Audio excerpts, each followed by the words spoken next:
Good evening. The World Poker Tour Championship here at the Bellagio is over, and Kevin Saul is a WPT champion. But tomorrow at the Rio, another final table will start. That's right. Of the 6,358 players that began in the World Series main event, only 9 players remain, and they will return to the tournament area in the Rio tomorrow until somebody has all the chips.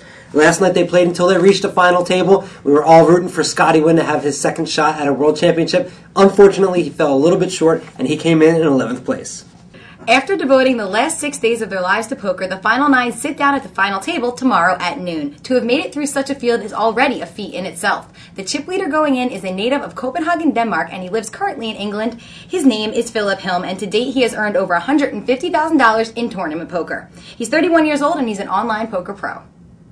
Hilm's biggest live cash up to this point was his 4th place finish in the 2006 EPT Scandinavian Open.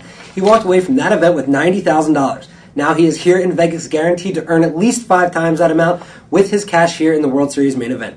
In second chip position is Tuan Lam. The Canadian citizen was born in Vietnam and he plays poker for a living.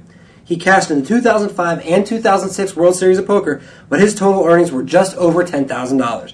He follows Hilm very closely with only 800,000 chips separating the two. John Calmer is another professional poker player, and he has less than 1 million chips behind Lam. That puts him in 3rd chip position going into the final table. The British citizen has cashed in the main event before. In 2005, he came in 82nd place, and that was good for almost $92,000. Raymond Ram has just over 16 million chips, and he hails from South Africa, which makes him the first African to ever appear at a main event final table.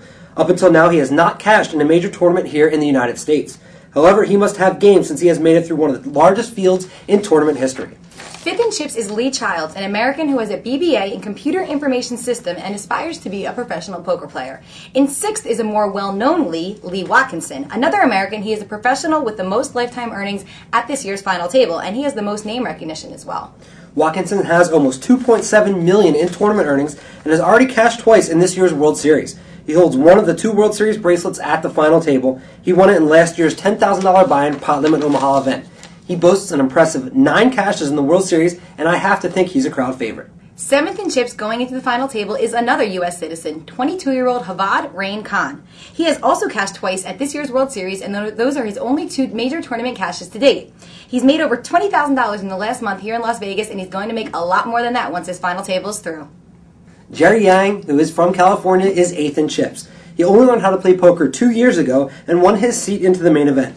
Yang played a $225 super satellite at a casino near his home. He has pledged to donate 10% of his winnings to charity. Rounding out the final 9 is the short stack, Alex Kravchenko. Now, he has already won a bracelet at this year's World Series in the $1,500 Omaha High-Low event, and that made him the first Russian citizen to ever win a World Series of Poker bracelet. This will be Kravchenko's 5th cash at this year's World Series. Quite impressive. He has almost $360,000 in lifetime tournament earnings. If he wants to add another bracelet to his wrist, he has a lot of work to do since he is the short stack. And that is the 2007 main event final table. It all starts tomorrow at the Rio at noon, and one of these men will have their life changed forever. I wonder who will come out on top. Me too, Lizzie. Winning the main event, however, is more than just the $8 million. It's more than just the bracelet. It is becoming the one person who will symbolize poker and bring new audience to the masses. Make sure to stay tuned to Card Player TV for all of your World Series of Poker coverage. We'll let you know who becomes the 38th annual main event World Series of Poker champion. Thanks for watching Poker Tonight. Good night, everybody. Good night, everybody.